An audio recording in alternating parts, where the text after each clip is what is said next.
Hey guys, welcome to the Asian Hustle Network podcast. My name is Brian. And my name is Maggie. And we interview Asian entrepreneurs around the world to amplify their voices and empower Asians to pursue their dreams and goals. We believe that each person has a message and a unique story from their entrepreneurial journey that they can share with all of us. Hi, everyone. Welcome to the Asian Hustle Network podcast. Today, we have a very special guest with us. His name is Michael Kim. After years of taking jobs he hated and almost losing his life, Mike Kim left everything behind to pursue his true passions. Now he is a stand-up comedian, actor, and podcaster, risking it all to make his dreams come true. The grind never stops. Mike, welcome to the show. That was so intense. I didn't Thanks. Man, that's intense. Okay. Yeah. I appreciate you for inviting me. Thank you. Of course. We're super excited to have you on. Let's hop in with who you are, man. What was your upbringing like? Where'd you grow up?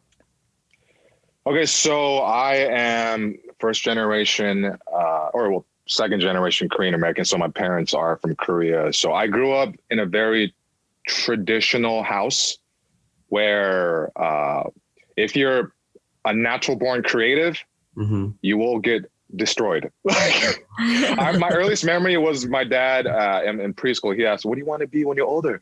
And I said, "Comic book artist." And he's like, Michael, there is no money. You're gonna die. And I was like, "Oh shit, fuck." So like it was just like a constant thing with that. How deep should I get with this? You can go pretty deep. Whatever you're comfortable with, bro. Yeah. And, we read, other articles about you too, and, your Voyage LA interview, and, you talked about your father, his response about what you said about being a comic book artist. And, I would love to know about your reaction to that, how that kind of shaped your mindset growing up.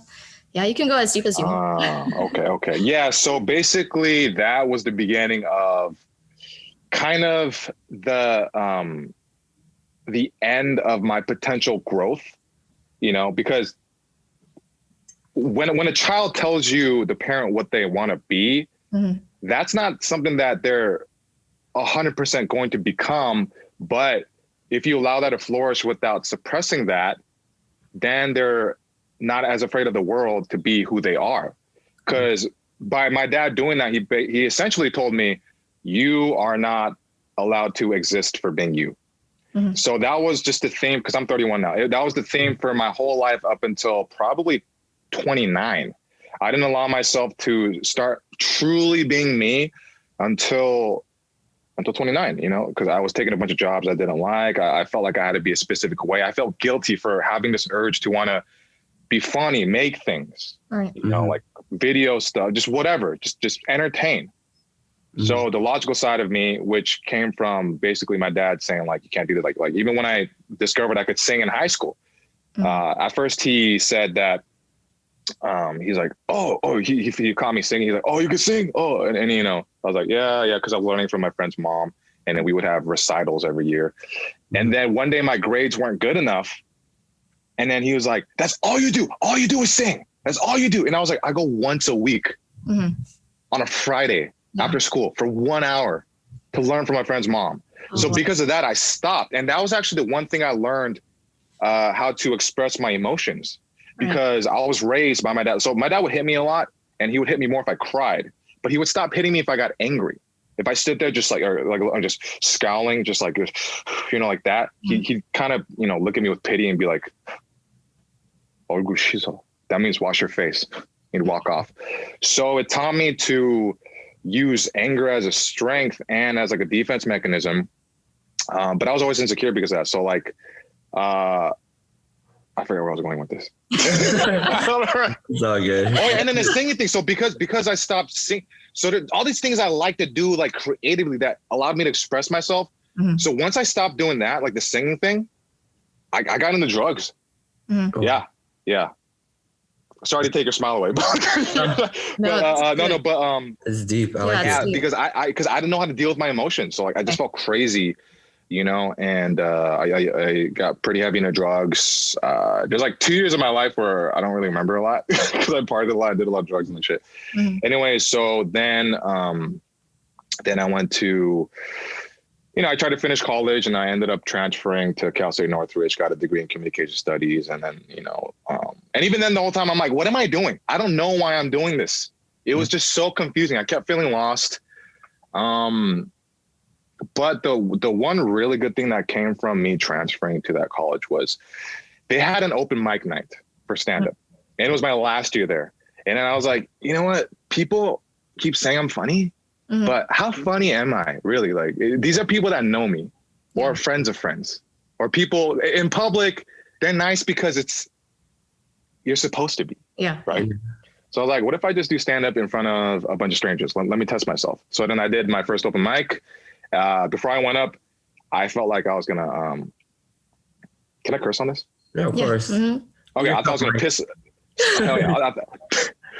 Simultaneously, I was number 13 on the list. I felt like I was going to shit myself, piss myself, pass out, get a nosebleed, and then die. Like all at once. I've never felt all at once. I never felt that in my life. Yeah. And I went to the bathroom like, I think 6 or 8 times before I went up to keep checking my armpits. It was sweaty. So like I'm staring myself in the mirror, just like, and I go to the bathroom trying to pee. I'm like, oh, nothing's coming out. What am I doing? And I did it over and over and over and over and over. And then it was like, then I go back out and I'm like, oh my God. And then he's like, okay, coming up next. The host is like, coming up next. He's a very funny guy. I'm like, how do you know I'm funny? I just met you. I don't know who the fuck you are. Like, and I was like, oh, I'm walking. And then the stage is right here, right? Like the border. And I'm walking. And then as soon as one foot touched the stage, it like dissipated. All that. And then I had an out of body experience. And then I crushed it for my first open mic. Wow. Yeah. And then I bombed everyone after, but so anyway, so like that was the first taste of it. But then that was at 25. I partied a lot, so I graduated late from college. But then I just kind of left that behind, and then did I felt guilty for that, and then just did marketing and a bunch of jobs, like I said, that I didn't really enjoy, until it got to the point where 28, 29, that's when I was just like, fuck this. The work I was doing, it sucked. It really sucked because I was forcing myself to be this introverted, be on a computer all day guy who's just doing like email marketing. There's a bunch of stuff that's not really me. And I would basically like yell at myself in my head, like, you fucking loser. Like, how the fuck you don't deserve to make, like, do comedy and all that shit. Like, really? You don't even make money. Like, who the fuck are you? You piece of shit. I would talk to myself like that all the time, And then it got to the point where I was gonna hang myself. Wow. Yeah, because I just felt so. I didn't allow myself to live and be me for so long, and that's when I discovered I had to look into it. So I left everything behind. I moved back home, and then I looked into my childhood trauma. So for like 3 months or so, I did nothing except sit in front of the couch and and just like watch Netflix or play video games and just tell myself, you're allowed to do this. Because even when I would have leisure time, my brain would be like, you fucking idiot. Like, oh my God, you're wasting your time. What are you doing? So I could never relax. I was always on the edge with anxiety and just like a low level depression and anxiety. And then, so I kept reverse engineering everything. I'm like, where does this come from? Where do all these crazy thoughts come from? Reverse engineer, like as soon as I had a thought of, you're not allowed to do this. Like, you fucking suck. It's like reverse engineer. Where did it start from? Blah, blah. Like why, blah, blah, blah, blah. And it kept coming back to my dad. And the thing I didn't say was my dad, he passed away when I was 21. So like, I learned that all these crazy thoughts I had, it wasn't really my voice. It was the voice of my father being Trojan horse through my own voice. Yeah. And then through like heavy therapy with all that stuff, I figured all that out, and that got rid of 90% of my resting anxiety and depression. And I'm the happiest I've ever been because now I'm allowing myself to do what I want to do, and I'm still brand new in this, right? I have a long way to go. It's only been 2 years, but it really feels like I'm living for the first time in my life. Yeah. like legitimately. So. Wow. Yeah. This is a very powerful story. Yeah, that is extremely powerful. And, first of all, I just want to say sorry about your dad. I'm really glad that therapy had helped you a lot in the past couple of years.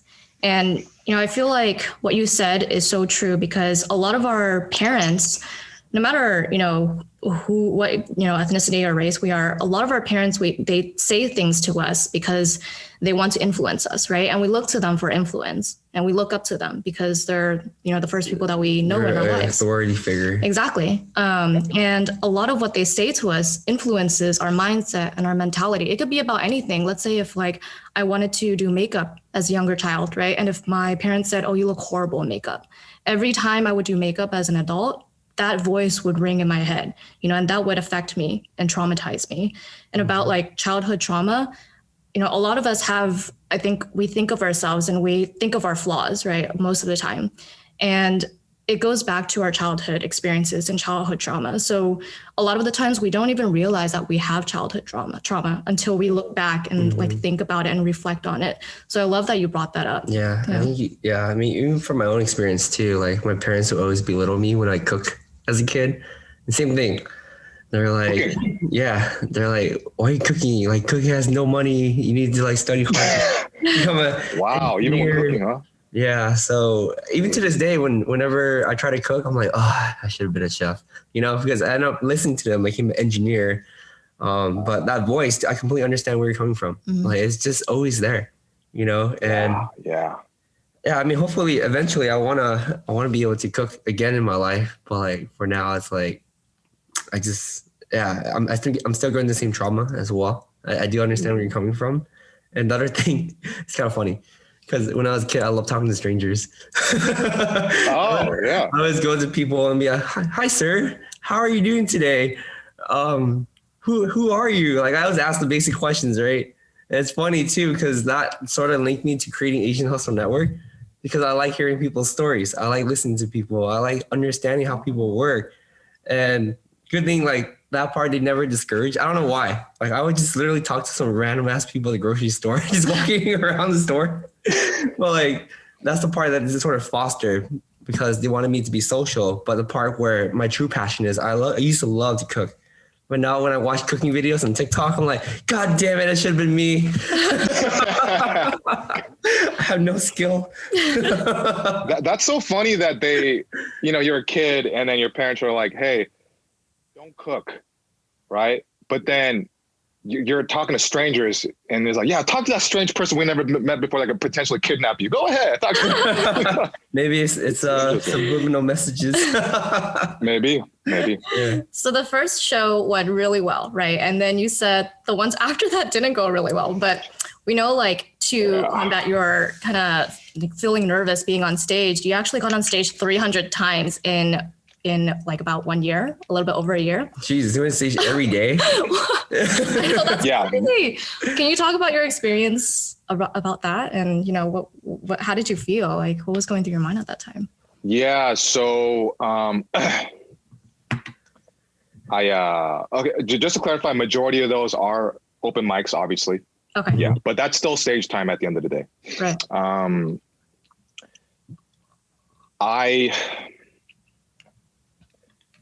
So when I started getting into the circuit, people didn't accept me. Mm-hmm. They would ignore me. I remember there was this one guy. I talk about him all the time, but I'm not gonna say his name. But I saw him 8 times, and I was like, "Hey man, what's up?" And then I was like, "Hey, I went in for a fist bump." And then he had 3 friends there, and he's been doing it for 6 years or some shit. He did this. He was high school. He was like, "Oh, what's up, man?" He didn't even look at me. Continue conversation. I was like, come on. Nobody was really giving me a chance or wanting to be my friend or anything. So it was very different than life, Yeah. So, and then I realized that, it's because there's also a high turnover rate when it comes to stand-up comedians. Everybody thinks they can do it. Right. Mm-hmm. And when my friends think I'm funny, they go, they do it. They're like, oh, this hurts. This sucks. And then they never come back. So people don't really like to invest like that. But also I took it really personally just because it felt like in my mind, people were against me, whether it was true or not. built this fire within me. So I just told myself, you know what? I'm going to get so good that you're not going to be able to deny me of my existence and the fact that I'm here. Like, I'm going to fucking show you guys, you know? So I said, what's one thing I can control? Because people aren't really putting me on shows. What's one thing I can control? I can control how many open mics I go to, and I can toughen my mental resolve and again, get to the point where I just don't give a fuck. So I just kept forcing myself, and I wanted to quit every day for the first probably like 4 to 6 months around there. And every day, like literally every day, I'm just like, why are you doing this? Why the fuck are you doing it? This sucks. Yeah. You know, just constantly bombing, everybody just kind of staring at you, people pulling out their phone, just like in front of you. Wow. You know, because the comedians don't give a fuck. They're so jaded, and they're just, and then I kept blaming them. And then I told myself, you know what, full accountability. What if you stop blaming them? Because the more I blamed them, the more I wanted to quit. So I was like, you know what if I just look at, since you're so jaded, what if the guy on his phone, when he's like this, what if I say something and then when he looks up like this and gives a little smirk, I imagine that as like, ha, ha, ha, like a crazy laugh, right? Yeah. So I changed my perspective on that, and just went multiple times a day. I did like, you know, sometimes 2 or 3 open mics a day, you know, and just kept going. And I knew if I didn't stop, eventually something's got to give. And I finally hit that point where I realized, oh, I don't get affected by them at all. Like, I don't get, it's not even just them, it's me, my own sensitivity, my own insecurity, my own feeling of acknowledge me, validate me by laughing. That's not the point of open mics. The point of open mics is a boot camp to just let you know that you can fucking hang, and to get you to the point where you just don't care. And by not caring, you become more of who you are. And what I saw was that when I hit that point, they started to pay attention, and they could feel my energy and my presence. Because I was no longer in my head of like, okay, if I say this next, it's gonna make them laugh. No, it was just like, this is me. This is what I think is funny. This is who I am. Take it or leave it. I don't give a fuck. Right. Right. So that's why I did it that many times. And then now I have friends in the circuit, and you know, I have they don't do like, you know, they don't do that shit. Like, you know, it's sick. Your story has a lot of good lessons from it. Your attitude has changed, your mindset has changed, and your mentality has changed. It's crazy how you tweak the little things and your whole perspective in your life changes. You know, so thank you for sharing that, man. And we watch a lot of your TikTok content. Like, this is something that we watch at night before we go to sleep for a good laugh. Yeah. You know? We're serious. We're quite serious about that. And we love the unapologetic message behind your content. That's the reason why we wanted you on this podcast, because we like people who not only not straight away, but pivot from a conventional path to unconventional path, but found ways to be themselves. And that's so important with the Asian culture. You know, a lot of us that we see aren't ourselves. We're not unapologetic. We can't voice ourselves correctly. We're scared to speak up. That's why we want to highlight people like you, Mike, and listen to your story. Just makes it even more special. Like, we had no idea that you were going through this much things until we started looking you up and have you in the podcast. And unfortunately, a lot of people out there, especially inside the Asian Hustle Network community, feels this way. They feel trapped. There's a reason why you've been growing so quickly. You know, there's a reason why we grew to 70,000 members in like less than a year. You know, because a lot of people are feeling that maybe there is a life outside of corporate. Maybe they have potential that they want to tap into, you know, but they're scared. They need to listen to your story because it actually resonates with us, and it resonates with a lot of people to be like, you know what? Fuck it. I'm going to do it. I'm going to show the world how special I am, and I'm going to stop giving a damn. Because the worst thing you can do with your life is get to your retirement years and look back and be like, why was I so scared to do any of these things? Why? You know? And if we can provide that path, that story, that sense of relief that they can do at a much younger age without living life with regret, this is our mission. This is our goal. We want this to happen. Yeah, absolutely agree. And I love that you said that you didn't find your voice until you started being yourself and you started being authentic. And I feel the same way about, so like Brian and I are trying out TikTok. We have been doing TikTok videos. We suck. Yeah, we suck. We're not as good as you. Oh, and for our listeners, we'll dive into TikTok in a little bit, but Mike has about 300,000 followers on TikTok. So that's amazing. But yeah, so Brian and we've been playing around with TikTok. We also can't dance. I can't dance either. Or sing. At least you can sing. but like initially when I was trying to do videos, I was always so self-conscious about the videos that I was doing and putting out of like recording myself. Cause I would always be like, oh, my hair doesn't look good. Or like the message I'm conveying isn't perfect. It doesn't make sense. Or I stuttered or something like that. And I always go back into like my self-conscious mindset and be like, it's not perfect enough. I don't want to post this online where everyone can see. But I was like, okay, you know what? Like if I'm not going to post anything, I'm never going to post it. And I started having this mindset where I'm just going to do it. I'm just going to post whatever. And then I'm just going to gradually like find my voice. And I feel like, that's exactly what you did. And you just started being yourself. And you're just like, F it. Like, I'm just going to go on stage and be myself and find my voice. And then that's when, people recognize that you're being authentic, you're being true, Yeah. Really and hats off to you too. I want to give you a lot of props. We do look at your videos as case studies for ourselves.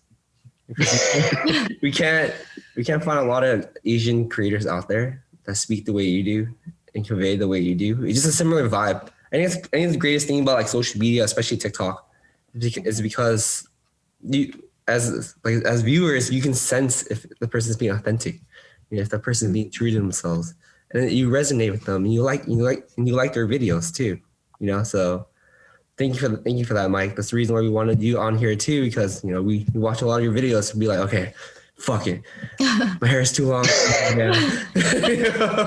Well, thanks for making me feel like you're the parents I never had. You're so supportive. Like, no, you're doing great. You're doing amazing. I'm just like, I'm getting a little emotional. I'm like, what if they were my parents? What if I was 5? I'd be like, okay, I'll be a comic book artist, Dad. But yeah, we do want to pivot and ask you about TikTok. Like it's It's been such a powerful platform to see you grow on there. Like, what was that mentality like? How did you spot that opportunity to pivot most of your content onto TikTok? Yeah, because I'm assuming during COVID, you couldn't do a stand-up anymore, right? Mm-hmm. And it seems like you pivoted to TikTok. And yeah, what was that experience like? So I actually was against TikTok for a while before that. I was like, all I do is dance. This is lame. I was being a hater, like an old man hater, like, oh, that's lame. We're only going to make content that's high quality. DSLR skits on YouTube, Yeah. All that shit. But then you quickly realize that it's harder to have people with the same dedication and passion as you to meet up to do these things, and the timing and scheduling, blah blah. But anyway, so then basically, I get on TikTok because of Gary Vaynerchuk. Gary V. He just kept talking about it. He's like, you need to get him, that stuff. And then I was like, you know what? Fuck, I'll do it. He's right. He's right about pretty much like everything. I was like, I'll just do it. And then I had COVID started creeping up, and then I had one of the last times I was on set working with my friend for background acting. We decided we're going to do a 60-day challenge, 1 video a day for 60 days. And the point of that was to get over, what you're talking about, getting over the perfection aspect, getting in your head, just do it, just put anything out, whatever. Right. Plus the fact that during that time too, then, like I said, Corona hit, and then a lot of stand-up comedians weren't, they were just kind of playing victim and saying, well, I can't do stand-up. I'm sad. I'm like, fucking do something. There's other things, social media. So anyways, posted every day. And then it got to the point where I didn't give a fuck. Same concept with the open mics of stand-up comedy. You just keep doing it enough where you're like, it doesn't even matter anymore. Like the value metrics, the likes, the view, whatever. I was like, fuck it. I'm just going to be me. I don't even care anymore. And then I was like, then I came up with this one video idea. I was like, how do I be vulnerable, honest, and help? So I remembered for so many years, I had a bunch of friends friends that are girls. They kept coming for advice about like dating, about these specific guys. And it was just the same exact patterns I saw. And I kept repeating myself. And I was like, this is so annoying. I feel like if this many girls say this about this, then I'm just going to put a video out there and hopefully help somebody. Cause I feel like it's got to be universal. So I called it Confessions of a Former Fuckboy. I remember that. Yeah. So I basically explained the reason why I was able to help my friends was I was like, you know, the shit that they're doing, I did that. I was a piece of shit. So I'm telling you, I know exactly what they're doing. So I was like, okay, let me just admit some of the manipulative, shit that I did, like mentally manipulative things I did before. And then I made that video, and then I wake up the next day with like hundreds and hundreds of notifications. And that, because I was like, you know what, people think I look, they're gonna judge me on that. Fine, whatever. But I'm trying to help. Fuck it. And then I just kept blowing up. I have a paper up there where I actually recorded how fast I was growing in the beginning. Oh wow. Which is insane. Compared to now, which is like I'm barely growing now. but it was insane. Yeah. Wow, that's awesome, dude. Yeah. Like we also have a whiteboard too. Yeah. We write down how many followers we have. We need something to track. It kind of hurts though. Yeah, sometimes when you lose followers, you're like, damn, what did I do wrong? You know? I'm like, oh. It makes you doubt yourself. It really does. It makes you doubt who you are, your message, your worth. And then, and also with time, you get a little better at that. Yeah. But what I've learned is the more you have in terms of followers, the more you feel like you have to lose. And because of that, that's when what initially got you the followers, by you not caring and being more authentically you, it can start to warp and change who you are, because now you want to cater just to them because you're thinking, oh, they want this, they want that, or they want me to be this. And that's when you can lose yourself. Because I've had, moments like that as well, right? Especially now because I don't have, I'm not doing stand-up like I was, to where that's the reality anchor. So when you put all your focus on the internet world, that you really start to judge yourself based off of these shallow metrics, which don't really matter so much, because you can't always control the algorithm. You can't. I mean, I posted videos twice, like the same video, where I posted it once, nobody watched it, and then I reposted it with a different caption, and it hit 1 million views. So is it me? I don't know. There's a lot of factors, right? So I think this is something that a lot of people go through, and a lot of people, especially on Instagram, when you get unfollowed, I don't know about you, but I take it extremely personally because I know who it is. I'm like, what the fuck? We're not friends in person. I can't wait till we bump into each other, and I'm gonna be passive aggressive. I'm gonna be like, what's up? Okay, and walk off. For me, it's slightly different, 7 views. Oh shit. And 1 like. Yes, someone likes me. That one person, I don't know who you are, but thank you. That's how it should be. That's how you're supposed to think, Then you get too used to it and you take things for granted. But yeah, now fortunately we're talking at a time where I am in that pocket of gratitude and, dude, we're here. This happened because of that. We wouldn't be talking. So, I'm grateful for that. Yeah, I do want to put a message out there too, that a lot of these numbers are just numbers, They don't define who you are or what you're about. Keep doing you, put content out there that makes you happy. And I got that from Gary Vee. He always says that. That's awesome. and he's right. But how do you guys feel right now with like your comfort level in terms of putting yourself out there on TikTok? We challenged ourselves. Over the last 3 months, we put out 3 pieces of content a day. Dang. Yeah, it's hard. It's hard. It's because we figure that when our backs against the wall, we're forced to now dance. That's the only put lesser clothes. No, I'm just kidding. Dance like nobody's watching. Yeah, for sure. Yeah, but it actually makes us more creative when we're pushing against the wall. Like, oh no, what content do we want to make? And that's the next question I want to ask you too. Like, do you ever have creator's block where it's like, man, like I should post today, but I have no idea what I should post today. How do you overcome that? What's the inspiration behind that? Yeah. So here's what I learned about creator's block. It's not a real thing. The only time you get a block is when you judge yourself. Right? Because you're expecting some kind of result whether it's from other people or from some kind of expectation that you may have. The anticipation of it. That's where the anxiety comes from, anticipation. Mm-hmm. So it's kind of like what they say when it comes to dating and girls. It's like text and forget. If she doesn't respond right away, fine, okay?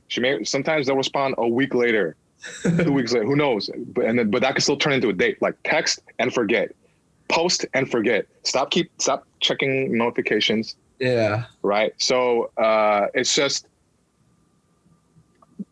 like you said about putting your back against the wall. That's a necessity now. Lately, I haven't been posting like that every day. Mm-hmm. So that would make me sound kind of like a hypocrite. But you're absolutely right in terms of that type of output, because then you're coming from a place of non-judgment because you just don't care. Yeah. You just don't care. And also certain pieces of content, even if it has 5% of the normal views that you would have on average, it could be a little bit more niche. And that can actually help that specific amount of people and really resonate with them deeply. And that's what I've realized as well. Mm-hmm. And that helps them develop even greater of a relationship with you.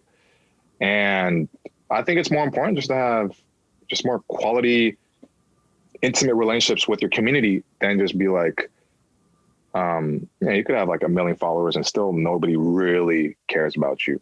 Yeah. They like your stuff, but do they really care about you? How much do they really know about you? Right. Yeah. You know, it's true. Yeah. Very true. Yeah. And, now that I think about it, because you were posting out videos and content about relationship advice, I can understand why it got so much engagement, because like personally for a girl, like I love to know what a guy thinks, like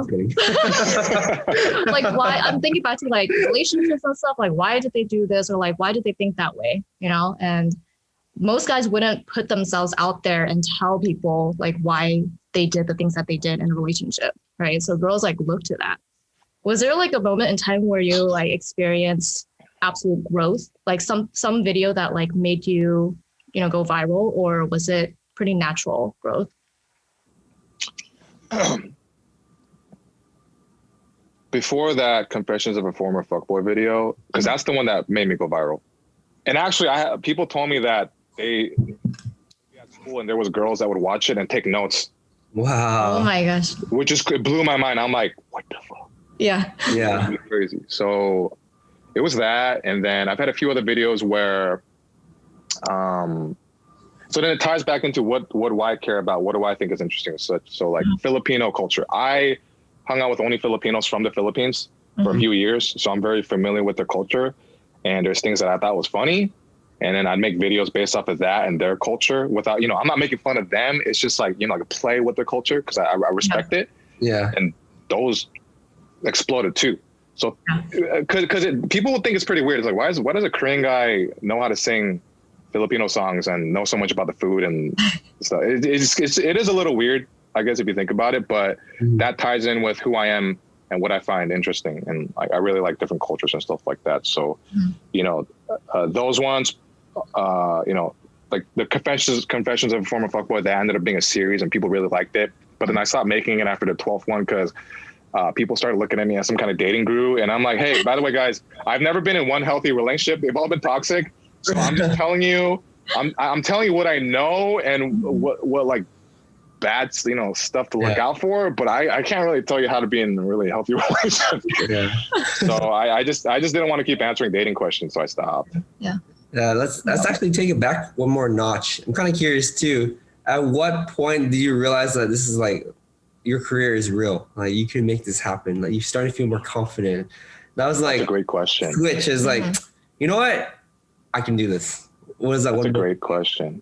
That is such a good question. Yeah. So there was two specific moments. One was 8 months into my stand-up journey. I ended up producing my first show at West Side Comedy Theater, which it's not a comedy store. It's not the Improv, but it's still well respected. You'll see Jimmy O. Yang there, seen Dave Chappelle. Adam Sandler has part of his stand-up special there. Wow. And it was on a day right before July 4th. It was a late time slot. and we just weren't sure if anybody was going to show up.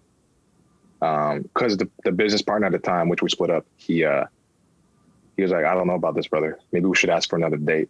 And then I got fired up and I was like, no, we're going to take it. They put us in a spot to test us. We'll fucking show them. We don't bitches. Let's fucking go. And he was like, all right, brother. All right. We'll take it. Sandy. and then I was like, oh shit, we committed. So then, we do the marketing, do all that stuff, and sold out the show. Wow. Yeah. Granted, I would say like 30% was our friends, but the rest were strangers. Uh-huh. And then just demolished. Every comedian killed it. People were like, this is the best stand-up show I've ever been to. And none of these are celebrities. Wow. You know? Yeah. Standing room only. Yeah. Standing room only. Seats were taken. They had to stand by the bar. It was packed, right? And then I finished the show. And then I was like, whoa, I think I belong.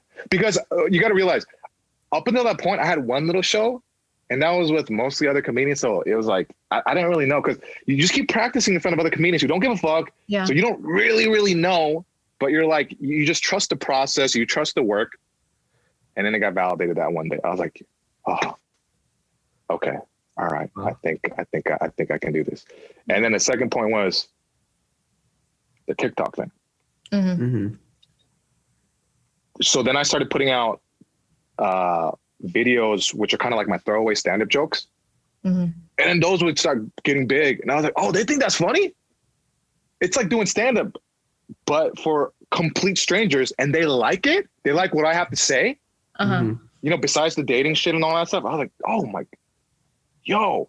And then when I hit 100K, I live streamed it to that point. I started crying. I started tearing up because it hit me. I was like, I have 100,000 people that care about what I have to say or find value in me. All right. Based off of my words. That let me know, oh, I fucking belong here. Because I'm not there doing like, you know, not shitting on them. Nothing wrong with the dancing stuff, but you know what I'm trying to do. Don't follow us on TikTok. No. I don't know. I gotta follow you. But yeah, those were the 2 points where I realized, oh, I fucking belong here. Yeah. You know, those 2 moments. That's amazing. Yeah.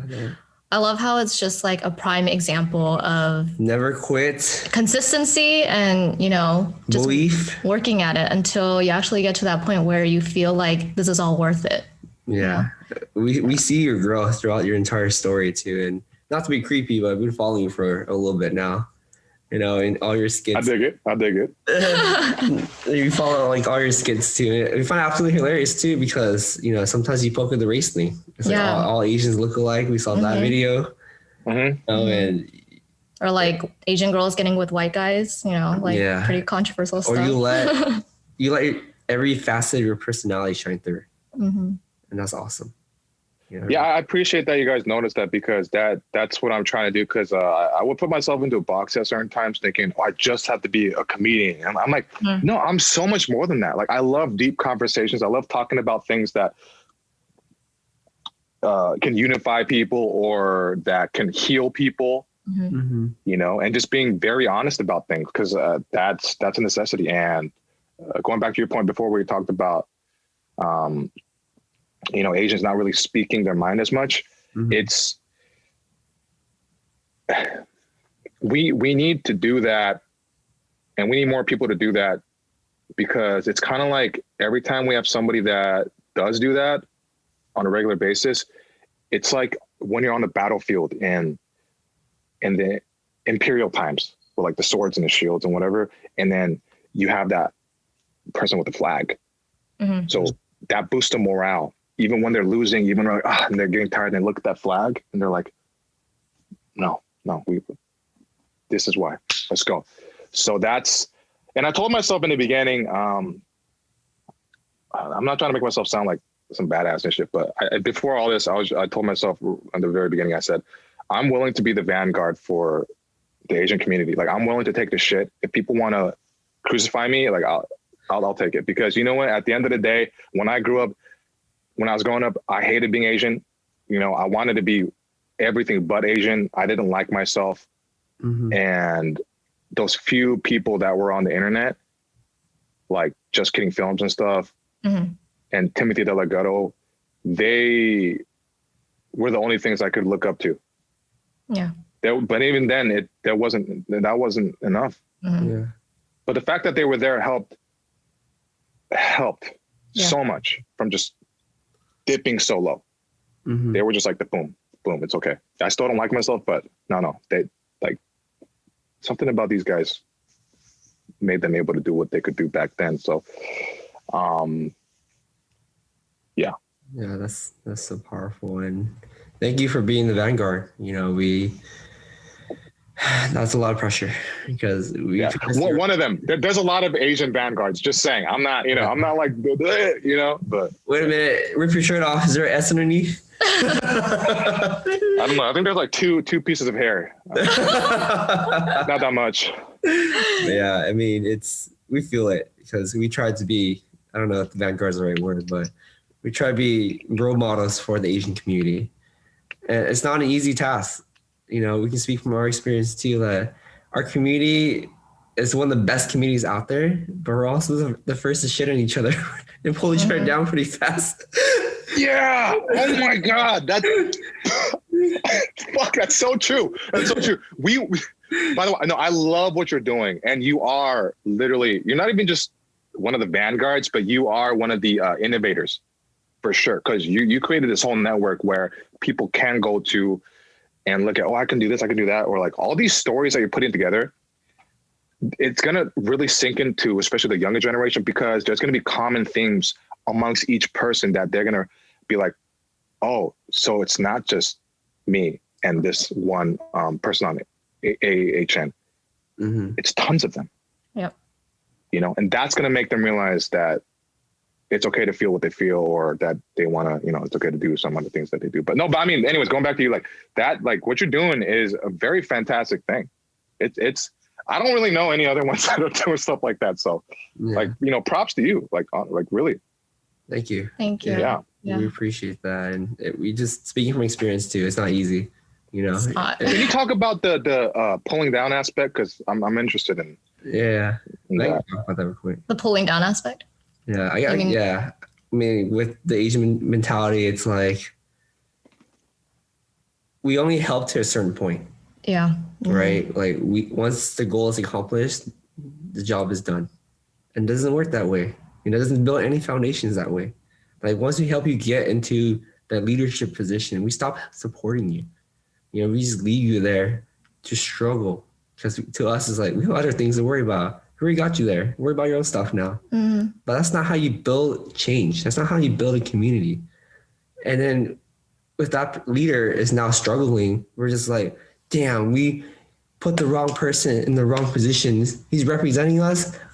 Screw him. Let's pull him down. You know, he doesn't represent us. And that seems to be a common trend among Asian politicians, among Asian leaders.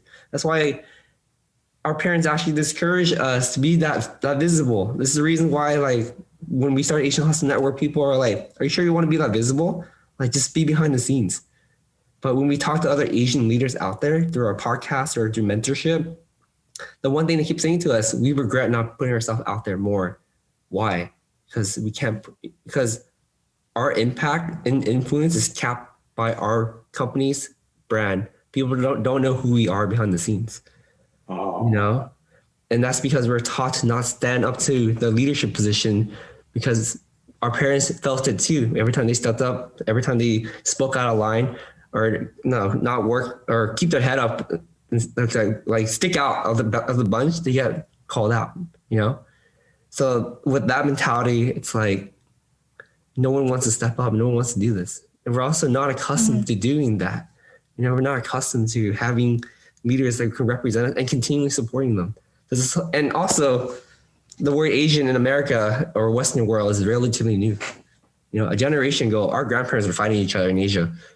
You know, and when we come over here, it's like, hey guys, you guys are all the same now. Get along. You know? We didn't know how to do that. You know. Yeah. all the ethnicities, they kind of stick with their own little groups. Yeah, and it's kind of what our parents have taught us. We're so new. We're so new. Like the Asian word is so new, and all we're going through right now is normal. It really is. All of us are pioneers because we're still trying to figure out what that even means. Because now we're at an awkward stage. It's like we're Asian, but we're not Asian. You know, you go back to Asia, it's like, you're obviously not from Asia. You know, people just point at us like, you're obviously not from Asia. You go over here, it's like, you're obviously not American enough. It's like, all right, what the hell are we? You know? So we're still building that identity, and that's okay. But at the same time, we have to unlearn a lot of things that were taught to us by our parents, by our grandparents, by generational beliefs. Because now all of us are responsible for creating this new identity for us to belong to, you know? So people like you, people like you mentioned before, Bark One or all these other YouTubers, they're pioneers for our generation, because as we're looking around, there's nothing like us yet, you know?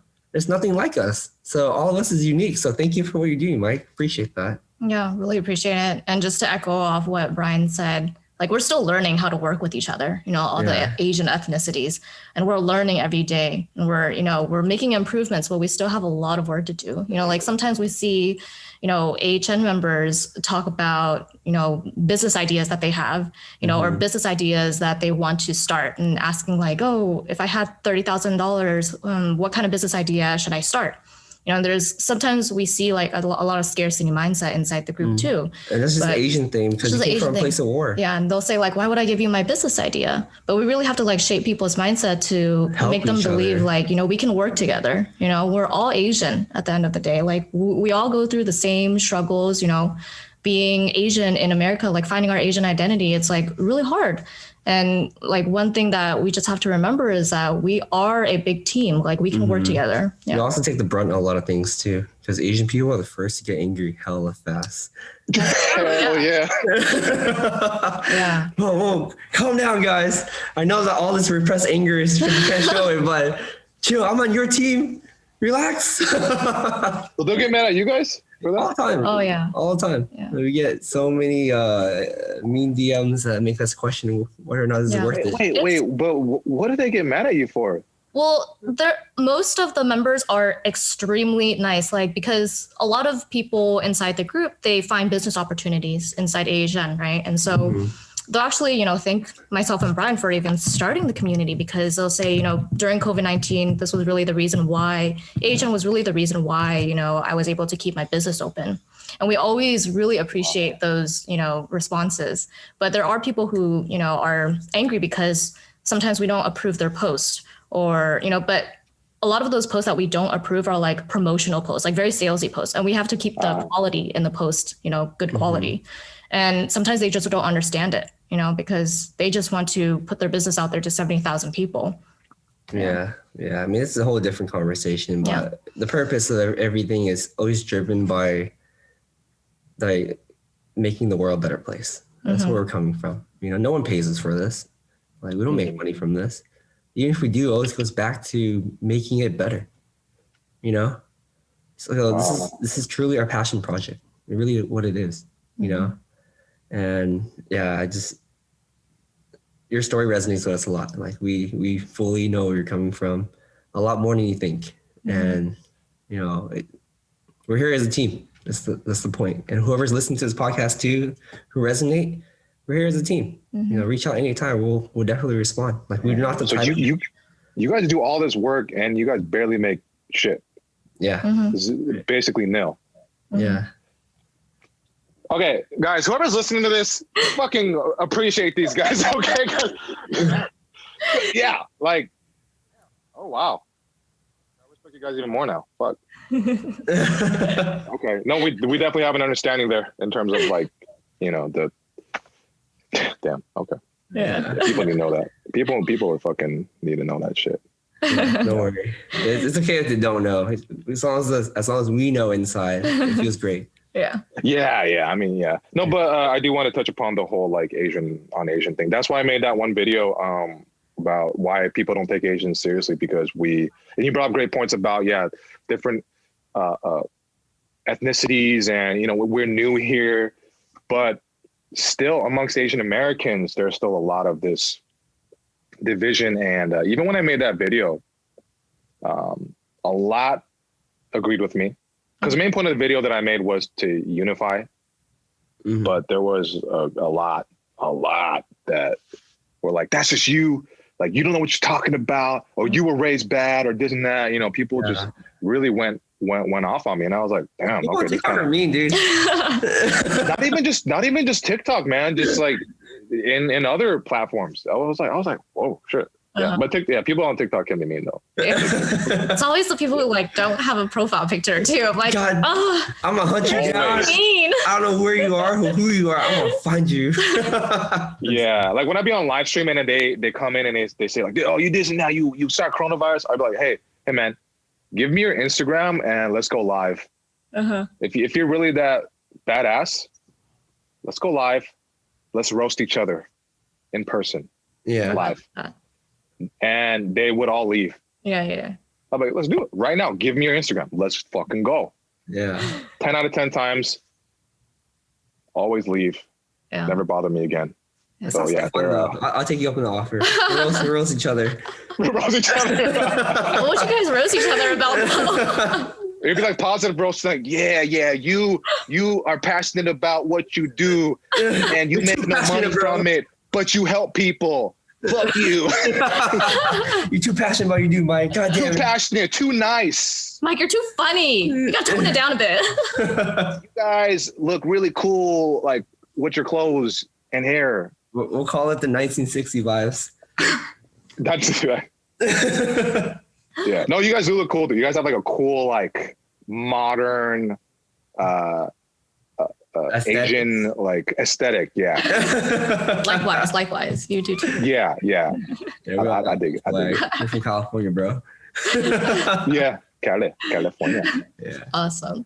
So we have one last question for you, Mike.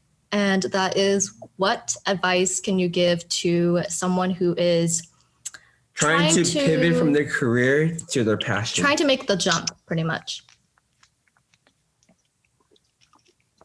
This deserves a water break. I would say forget what you think your friends are going to think about you. Forget what your family is going to think.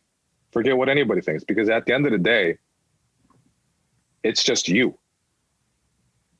Because if you're going to live your life for these society and these thoughts of, appeasing to your parents and other people, when they pass away, all you have left is resentment and pain and sadness.